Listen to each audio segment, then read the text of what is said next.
digging for evidence. Detectives in Southampton retrieving the remains of a murder suspect nearly 30 years after the crime. The hunt for Teresa de Simone's killer stepped up. Forensic officers tracking a killer with DNA. Detective Chief Inspector Phil McTavish not willing at this stage to name their prime suspect. This process provides us with the opportunity for focused DNA testing, which will explore fully whether or not this man is indeed connected to the crime. Whilst there is very strong scientific support and evidential links to this suspect, we cannot be completely sure without completing the exhumation and the subsequent DNA testing. Whilst we will not confirm the suspect's identity, I can say he was a young man at the time of the offence. He did not come from Southampton and he appears to have no prior link to Teresa de Simone. Full results following the exhumation at Kingston Cemetery will not be known until at least next month.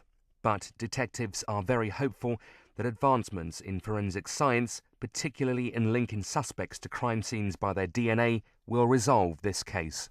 Reopened after those very same techniques, freed Sean Hodgson, jailed for de Simone's murder, freed after 27 years in jail, his conviction quashed by the Court of Appeal in March. The 57-year-old, who may pursue a claim for compensation for the years wrongly spent behind bars, it's hopeful the latest investigation will bring closure. His lawyer, Julian Young, spoke earlier on his behalf.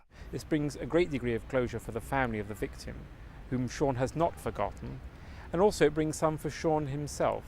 I suppose psychologically, so far as Sean is concerned, people sometimes would say, well, there's no smoke without fire. In Sean's case, he can say, well, there isn't even a fire here, because of course, not only did I not do it, but the police can now show who did do it, because there is DNA and whatever this person said, may have said or not said, as the case may be. 22-year-old Teresa's partially clothed body was found in her car, parked outside the pub where she worked part-time on the 5th of December 1979. She had been raped and murdered, and police believe her killer was a stranger who committed suicide 9 years later because of his guilt. Detectives were put on the trail in March this year because he confessed to the killing, along with 6 others, after Mr. Hodgson was jailed. The original confession papers were found, and then modern forensic work matched his story and made him the prime suspect.